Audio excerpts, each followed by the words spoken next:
just got destroyed, and at this point there's a cheese that comes out for G, and as you said, just too many items to overcome, and Fnatic just really needed like excellent teamwork, but they just seem in shambles. They even like switch roles from the group stage. I was very surprised to see that. Yeah, we talked about the fact that it was a signature hero for Mushi, and then didn't even see him on it, which was a little bit odd, but maybe he thought it was time for the the Padawan to step up and become the master, but that didn't work out, did it? We are going to move swiftly on.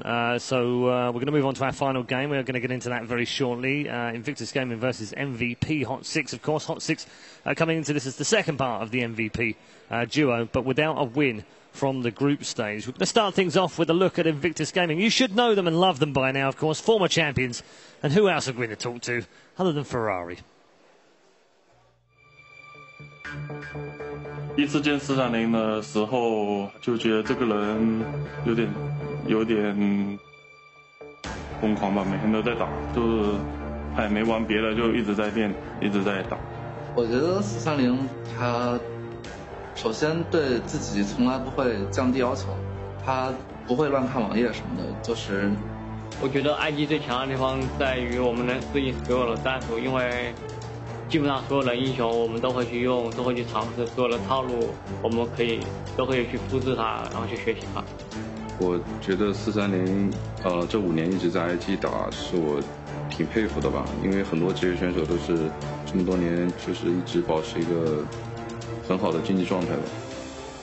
第一个反应就是一个挺大胆的人，比较刚，然后当然这和他技术高也有关吧。 艺高人胆大，但是他绝对是一个不怂的人，在游戏。感觉时间过得特别快吧，感觉 TI1、TI2仿佛都在昨天一样，一下突然就到 TI5了，感觉时间过得还没有反应过来，时间已经过去了。IG 和他之间已经有一种特殊的感情了。我们人员一直在变动嘛，但是430从来没有离开过 IG。 IG 也确实很需要。IG 在我心中可能就代表了 Dota 吧，因为我一直在这个队伍当中。一起最难忘的经历当然是 TI 夺冠。我相信所有的人、所有的队伍，如果 TI 能夺冠，这都是他们最深刻的经历。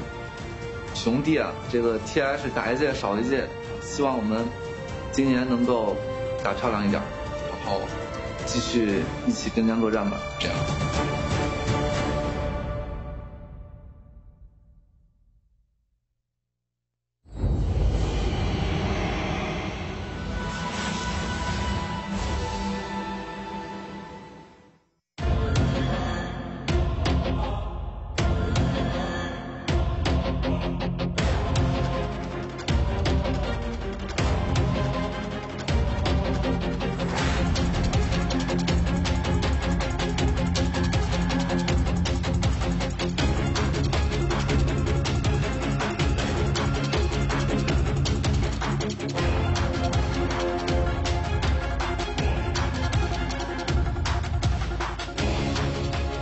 There we are then, the franchise known as Invictus Gaming, IG, former champions of course at the International. Ferrari of course hunting that second one as well. They do have a tall order against them to get through the lower bracket and all the way to the grand final. It starts right now here in the lower bracket, best of one, and they go head to head with a dangerous team. And although they're a dangerous team, they've yet to show their true colours here at TI5 without a win from the group stages, but their captain is about to change that if he has his way. I grew up in many places because my dad, he's a diplomat, so I had to follow him around on his tours. Every time we move, it's goodbye to my friends, and as I got older, it was harder to make friends.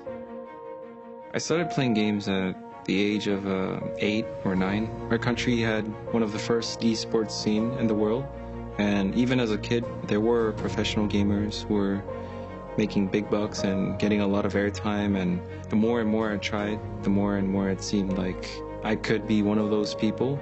And by the time I was 22, I was playing competitively.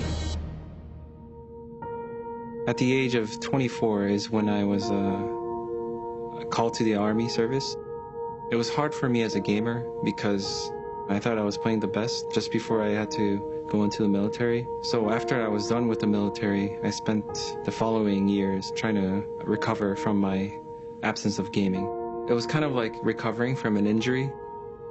It happened and you can't really do much about it. I tried my best to get in shape again. Towards the end of my service, March recruited me. Even though I had been not in the scene for 2 years, like, he had faith in me as a teammate. And then we played together for a year, and that's when we split up and I moved to MVP Hot 6. My role on the team as a captain, it's to make sure that everyone on my team is given a chance to play their A game. So I want to give them confidence. I think that's my biggest job as a captain. I hope TI5 will be the tournament that proves to me that my team can be one of the best. But it would basically be a statement for myself that I can achieve anything as long as I don't give up.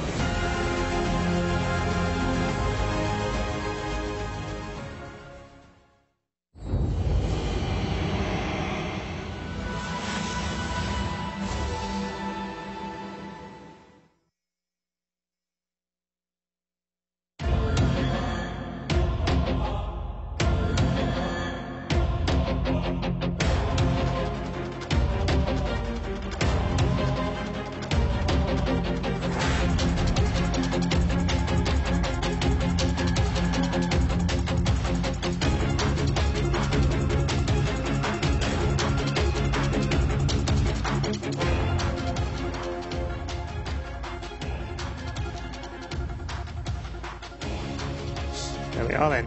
MVP Hot 6, the final 16th team that we're talking about today. And of course, in our 6th and final match of a very long day. The players are waiting backstage to enter the arena. I'm sure they'll get a raucous applause and cheers from the crowd when they do so.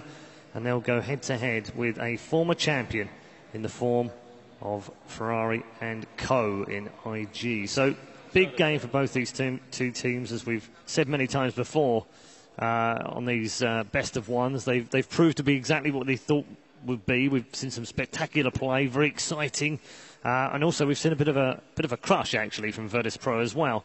And just to update you, it's probably worth taking a quick look at the bracket as well, just to show you how it's all shaping up. Empire, of course, going through a little bit earlier on. Cloud9 dropping down to the lower bracket. They'll take on Vici Gaming as well. That's going to be a fantastic game when that one happens. And at the bottom half, you'll see that Fnatic, of course, now dumped out of the competition by Virtus Pro. We've got that last final spot available in the next round. We'll have lost 4 teams today. It's been a brutal day for many reasons, not just for Seb, but also for 4 teams as well. But in all seriousness, as a fan, it's been kind of exciting as well. And I almost feel bad to say that because you're losing teams and great teams and great players in amongst that. Alan, how do you feel about it? I mean, it's just the reality of the sport. And, I mean, if you look at all the great tournaments in all sports, I mean, March Madness is my favorite time of year, other than TI now. And it's just an inevitable aspect of it that your favorite teams and your favorite players, you know, all but one of them are going to be going home. But IG, you want to talk about championship teams. Yeah. I mean, this is one. And really, unfortunately, throughout this competition, we've seen great individual players from their team members. We have not seen great play as a team from IG. We're still looking for that at this event. Yeah, still waiting for it to happen. Hot 6, MVP Hot 6, came through the qualifiers ahead of their sister team, of course, so we expected perhaps more from them. But in Group B, they were actually largely disappointing. Didn't pick up a single win either. Went 0-2-5, actually the worst record of both groups. It seems almost impossible that they could overcome such a strong team as IG, even though they've not had the best of tournaments either. They've got to pull out something magical tonight. To me, if they somehow, like, if they can play somehow as well as they did in the qualifiers, then they have a shot at winning tonight. But if they play like they did in the group stage, I think it's going to be very tough. It's going to be very hard for them. What are the keys, Malini, for IG to show us their true colours? I think they can't be caught off guard by Hot Six's picks. They picked, I think, Tinker one time. They picked Huskar one time, which got countered by a Timbersaw. But still, they're not afraid to go outside of the box. And I think they're actually the most likely team out of the 8 to go outside of the box. And you were talking about fans. The IG fan runs deep. The Burning Ferrari, these names are legends in the Eastern scene. If you think Dendy is big here, these guys are bigger, are just mega stars over there. Well, and for good reason. I mean, you know, these are those players you listed. They're among the players that you don't have to know a single thing about Dota. And you watch Ferrari play mid, and you know you're watching a great player. There's just absolutely no doubt. I mean, these guys, when you look at their contributions to the metagame, to item builds, these are the guys that players around the world are copying. Yeah, they've definitely shaped the way that Dota 2 has been played over the years. I guess the key is, and we're talking about this quite a lot today, and we'll continue to talk about it throughout the week, we're still searching for the second title from someone. And now they're all, you know, there's 12 of them. They're all dotted around different teams now. So it's even harder to keep track of where they are. But there are, again, an opportunity within this team. But this is going to be so tough, Wagger, isn't it, going through that lower bracket? It's going to be very tough for IG, and it's tough for me to watch this because I'm pretty emotionally invested as I'm a former teammate of Jarek's, and I know I met with Sing Sing earlier here in the arena as well, so we'll both, of course, be cheering for Jarek's to take having an old boys reunion. Yeah, pretty much.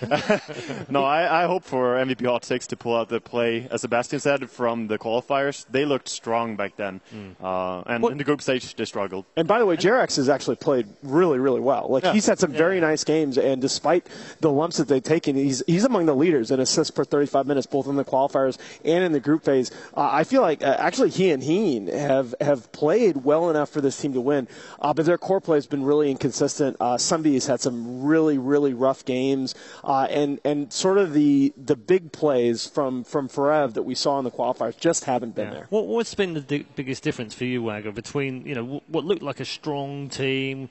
Maybe you could actually come and represent Korea and go far, but looking so weak in the groups. What's the difference? I think it's just, you know, level of preparation. Like, they came into the qualifiers. I talked to him about this. They felt like they were peaking into the qualifiers there and just doing really well.